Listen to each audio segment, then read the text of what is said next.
How Odin lost his aunt, as retold by Catherine F. Sellew. Once the world was still very young, Odin sat on his throne in the most beautiful palace in Asgard. His throne was so high that he could see over all three parts of the world from where he sat.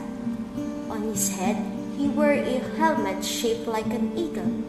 On his shoulder perched two black ravens called Memory and Thought, and at his feet crouched two snarling wolves.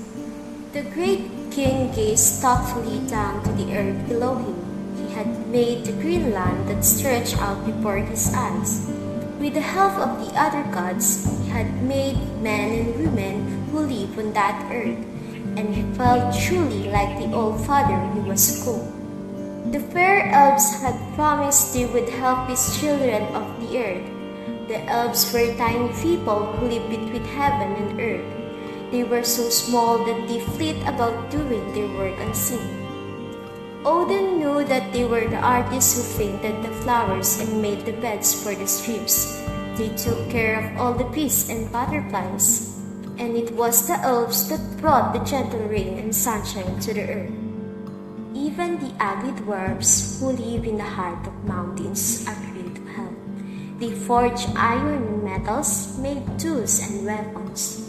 They dug gold and silver and beautiful jewels out of the earth. Sometimes they even cut the grain and ground the flour for the farmers on the earth. All seemed to be going well. Odin found it hard to think of evil times, but he knew that the frost giants were only waiting for the chance to bring trouble to his children. They were the ones who brought cold and ice to the world and shook the earth in anger. They hated Odin and all the works of the gods. And from high on his throne, Odin looked down beyond the earth, deep into the gloomy land of his enemies. He saw dark figures of huge men moving about. They looked like evil shadows. He, the king of gods, needs to have more wisdom. It was not enough just to see his enemies. He ought to know more about them. So Odin wrapped his tall figure in a blue cloak. Down from his throne, he climbed down the broad rainbow bridge, rode across the green earth till he came to one of the roots of the great evergreen tree. Close by the tree was a well full of clear water.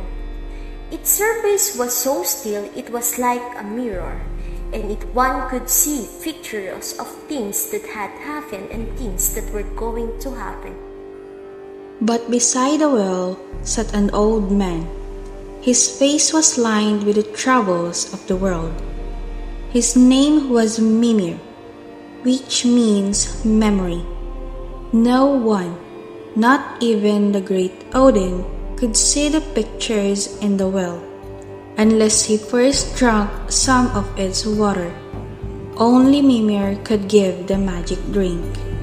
Aged Mimir, Odin said to the old man, you who hold the knowledge of the past and the future in your magic waters, let me have but one sip. Then I can know enough to protect the men and women of the earth from the hate of the giants. Mimir looked kindly at Odin, but he did not smile. Although he spoke softly, his voice was so deep. It reminded Odin of the distant roar of the ocean. The price of one drink from this well is not cheap.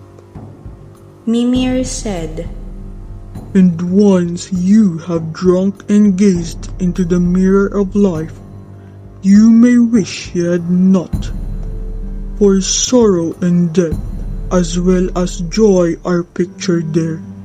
So you should think again before you ask to drink. But once the king of the gods had made up his mind, nothing could change it. He was not afraid to look upon sorrow and death. What is your price, aged Mimir? Odin asked. You are great and good, Odin. answered Mimir. You have worked hard to make the world. Only those who know hard work may drink from my well. However, that is not enough.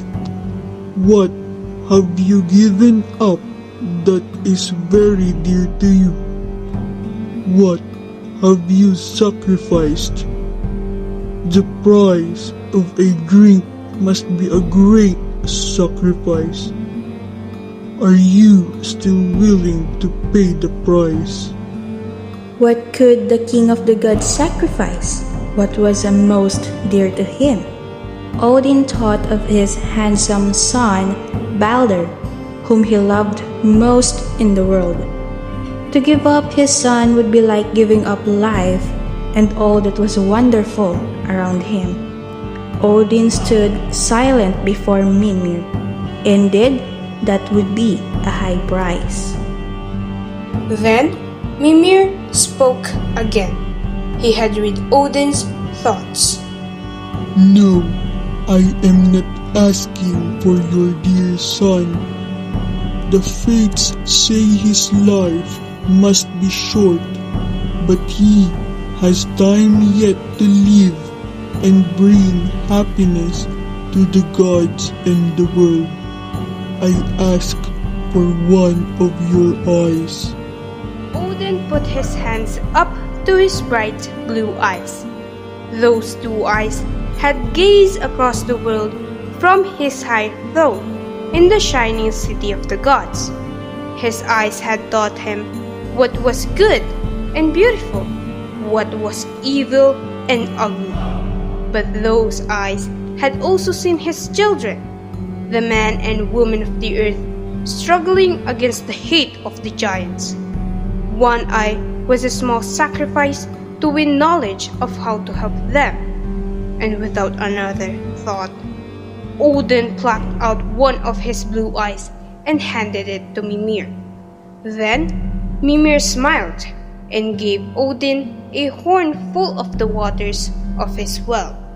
Drink deeply, brave king, so you may see all that you wish in the mirror of life. Odin lifted the horn to his lips and drank.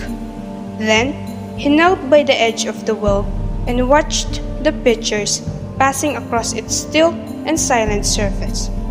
When he stood up again, he sighed, for it was as Mimir had said.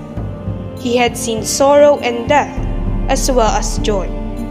It was only the glorious promise at the end that gave him courage to go on. So Odin, the great king of the gods, became one-eyed. If you can find Mimir's well, you will see Odin's blue eye resting at the bottom. It is there to remind men and women of the great sacrifice he made for them.